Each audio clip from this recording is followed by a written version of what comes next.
హిమాలయాల్లో ఒక గుహ. ఆ గుహలో కొలువైన ఒక దేవత. ప్రతి సంవత్సరం లక్షలాది మంది భక్తుల్ని తన వైపుకు ఓ అయస్కాంతంలా లాగేస్తోంది. ఆ దేవతే వైష్ణోదేవి. ఈ రోజు మనం ఈ మహాద్భుత యాత్ర వెనుకున్న కథ, నమ్మకం, ఆ అద్వితీయమైన అనుభవం గురించి తెలుసుకుందాం. అవును, ఆ సంఖ్య చూస్తే ఆశ్చర్యం కలగక మానదు. ప్రతి ఏటా 80 లక్షల మందికి పైగా, అంటే దాదాపు ఒక పెద్ద మహానగరం జనాభా అంతమంది ఈ పవిత్ర స్థలాన్ని సందర్శిస్తారు. ఈ ఒక్క నంబర్ చాలు ఈ క్షేత్రం ప్రాముఖ్యత ఏంటో అర్థం చేసుకోటానికి. అసలింతకీ అంత మారుమూల ప్రాంతంలో ఉన్న ఒక పర్వత గుహ కోసం లక్షలాది మంది ఎందుకింత కష్టపడి ప్రయాణిస్తున్నారు? వాళ్లని అంతలా ఆకర్షిస్తున్న ఆ శక్తి ఏంటి? ఈ ప్రశ్నలకి సమాధానాలు మనం ఈ విశ్లేషణలో తెలుసుకోబోతున్నాం. సరే, ఈ ప్రయాణాన్ని దాని ఆధ్యాత్మిక మూలాల నుంచి మొదలుపెడదాం. అసలు వైష్ణోదేవి ఎవరు? ఆ పురాణగాథ ఏంటి? పురాణాల ప్రకారం చూస్తే వైష్ణోదేవి మరెవరూ కాదు, సాక్షాత్తూ దుర్గామాత స్వరూపం.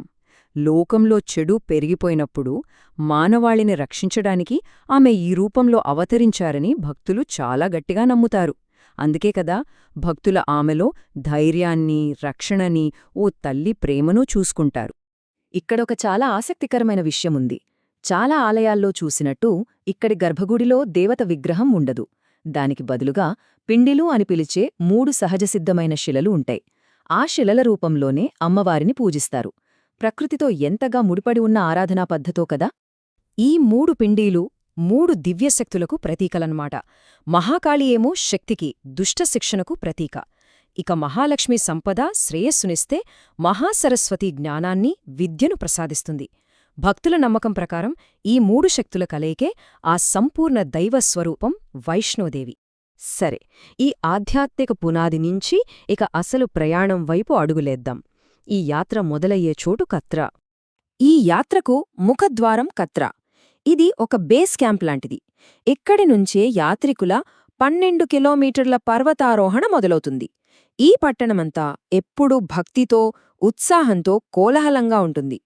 ఈ కొండ ఎక్కడానికి రకరకాల మార్గాలున్నాయి. చాలామంది భక్తులు నడకనే ఒక తపస్సులా భావిస్తారు. అయితే నడవలేని వాళ్లకోసం గుర్రాలు, డోలీలు లాంటివి కూడా ఉంటాయి. ఇంకా వేగంగా వెళ్లాలనుకునే వాళ్లకోసం కత్రా నుంచి నేరుగా భవనం దగ్గరికి హెలికాప్టర్ సర్వీసులు కూడా అందుబాటులో ఉన్నాయి.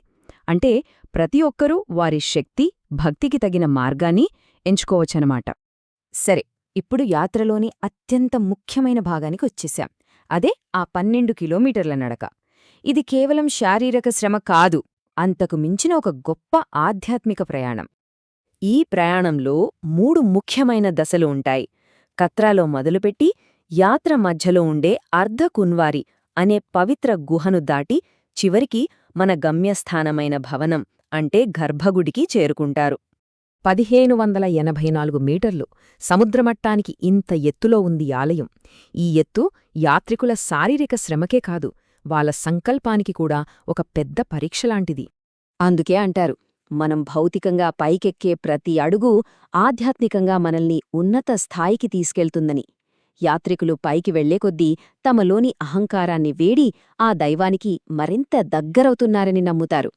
ఇంత శ్రమ తర్వాత యాత్రికులు చివరికి తమ గమ్యస్థానమైన ఆ పవిత్ర గుహకు చేరుకుంటారు. ఆ క్షణం ఎలా ఉంటుందో ఒక్కసారి ఊహించుకుందాం. యాత్రికులందరి అంతిమ లక్ష్యం ఒక్కటే, దర్శనం. అంటే గుహ లోపల ఉన్న ఆ దివ్య పిండీలను కళ్ళారా చూడటం. ఆ ఒక్క క్షణం కోసం చేసిన ప్రయాణం మొత్తం సఫలమైనట్టు, సాక్షాత్తూ ఆ భగవంతునితో ఒక సంబంధం ఏర్పడినట్టు భక్తులనుభూతి చెందుతారు. ఆ ఆధ్యాత్మిక అనుభవం యొక్క పవిత్రతను కాపాడటానికి గుహ లోపల ఫోటోగ్రఫీని పూర్తిగా నిషేధించారు. దీని వెనక ఉన్న ఉద్దేశం ఒక్కటే, యాత్రికులు కెమెరాలపై కాకుండా తమ దర్శనంపై, ఆ అద్భుతమైన అనుభూతిపై పూర్తిగా దృష్టి పెట్టాలి. ఈ పుణ్యక్షేత్రం కేవలం భక్తికి మాత్రమే కాదు, దీనికో గొప్ప చరిత్ర కూడా ఉంది. ఆ చారిత్రక ప్రయాణాన్ని ఒకసారి చూద్దాం.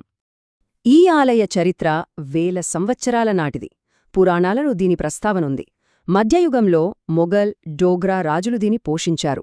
19వ శతాబ్దంలో మహారాజా గులాబ్ సింగ్ యాత్రికుల కోసం మార్గాలను మెరుగుపరిచారు. ఇక 1986లో దీని ఆధునిక నిర్వహణ కోసం శ్రీమాతా వైష్ణోదేవి పుణ్యక్షేత్రం బోర్డు ఏర్పాటయింది. ఈ పుణ్యక్షేత్రం బోర్డేర్పడిన తర్వాత యాత్ర రూపురేఖలే మారిపోయాయి. యాత్రికుల భద్రత, వాళ్లకు కావలసిన సౌకర్యాలు, పర్యావరణ పరిరక్షణ ఇలా అన్ని అంశాలను ఈ బోర్డు సమర్థవంతంగా చూసుకుంటోంది. దీనివల్లే ప్రతి సంవత్సరం లక్షలాది మందికి యాత్ర సురక్షితంగా, సులభంగా మారింది. చివరిగా చెప్పాలంటే వైష్ణోదేవి యాత్ర కేవలం ఒక ప్రయాణం కాదు. అది చరిత్ర, భూగోళం, భక్తి, సంస్కృతి వీటన్నింటినీ కలిపిన ఒక అద్భుతమైన కలయిక. ప్రతి యాత్రికుడి జీవితంలో ఒక గొప్ప పరివర్తనను తీసుకువచ్చే ఒక మధురమైన అనుభవం.